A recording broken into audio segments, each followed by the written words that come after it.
ਅੰਮ੍ਰਿਤਸਰ ਵਿਖੇ ਆਪਣਾ ਕੌਮੀ ਝੰਡਾ ਚਲਾਉਂਦੇ ਸਿੱਖਾਂ ਨੂੰ ਪੁਲਿਸ ਵੱਲੋਂ ਗ੍ਰਿਫਤਾਰ ਕਰ ਲਿਆ ਗਿਆ ਹੈ। ਦਲ ਖਾਲਸਾ ਨੇ ਭਾਰਤ ਦੇ ਆਜ਼ਾਦੀ ਦਿਹਾੜੇ ਨੂੰ ਸਿੱਖਾਂ ਲਈ ਕਾਲਾ ਦਿਨ ਐਲਾਨਦਿਆਂ ਅੰਮ੍ਰਿਤਸਰ ਵਿੱਚ ਸਿੱਖਾਂ ਦੇ ਕੌਮੀ ਝੰਡੇ ਨੂੰ ਸਲਾਮੀ ਦੇਣ ਦਾ ਪ੍ਰੋਗਰਾਮ ਰੱਖਿਆ ਸੀ। ਇਸ ਤੇ ਪੰਜਾਬ ਪੁਲਿਸ ਨੇ ਰੋਕ ਲਾਉਣ ਦੇ ਹੁਕਮ ਜਾਰੀ ਕਰ ਦਿੱਤੇ ਸਨ। ਅੱਜ ਜਦੋਂ ਦਲ ਖਾਲਸਾ ਦੇ ਆਗੂ ਕੌਮੀ ਝੰਡੇ ਨੂੰ ਸਲਾਮੀ ਦੇਣ ਲੱਗੇ ਤਾਂ ਪੰਜਾਬ ਪੁਲਿਸ ਨੇ ਸਿੱਖਾਂ ਤੋਂ ਝੰਡਾ ਖੋਹਣ ਦੀ ਕੋਸ਼ਿਸ਼ ਕੀਤੀ। ਇਸ ਮੌਕੇ ਧੱਕਾ ਮੁੱਕੀ ਹੋਈ ਤੇ ਪੁਲਿਸ ਨੇ ਸਿੱਖਾਂ ਨਾਲ ਜ਼ਬਰਦਸਤੀ ਕੀਤੀ। ਸਿੱਖ ਆਗੂਆਂ ਨੂੰ ਪੁਲਿਸ ਨੇ ਗ੍ਰਿਫਤਾਰ ਕਰ ਲਿਆ ਹੈ। ਦਲ ਖਾਲਸਾ ਆਜ਼ਾਦ ਸਿੱਖ ਰਾਜ ਖਾਲਿਸਤਾਨ ਲਈ ਸ਼ਾਂਤਮਈ ਸੰਘਰਸ਼ ਕਰ ਰਿਹਾ ਹੈ।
ਦੂਜੇ ਪਾਸੇ ਦਲ ਖਾਲਸਾ ਕਹਿੰਦਾ ਜੀ ਸਾਨੂੰ ਆਜ਼ਾਦੀ ਚਾਹੀਦੀ ਹੈ, ਤੀਜੇ ਪਾਸੇ ਦੀ ਗੱਲ ਕੀਤੀ ਉਹਦੇ ਵਿੱਚ ਹੀ ਕੌਮ ਦਾ ਭਲਾ।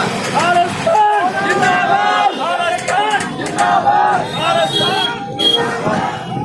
ਆਜ਼ਾਦੀ की चाहता आजादी पंजाब की चाहता आजादी ਅਸੀਂ ਲੈ ਕੇ ਰਹਾਂਗੇ आजादी ਅਸੀਂ ਲੈ ਕੇ ਰਹਾਂਗੇ आजादी ਅਸੀਂ ਲੈ ਕੇ ਰਹਾਂਗੇ आजादी ਅਸੀਂ ਲੈ ਕੇ ਰਹਾਂਗੇ आजादी पंजाब की चाहता आजादी पंजाब की चाहता आजादी पंजाब की चाहता आजादी हक साडा आजादी हक साडा आजादी हक साडा आजादी ਅਸੀਂ ਲੈ ਕੇ ਰਹਾਂਗੇ आजादी ਲੈ ਕੇ ਰਹਾਂਗੇ आजादी ਲੈ ਕੇ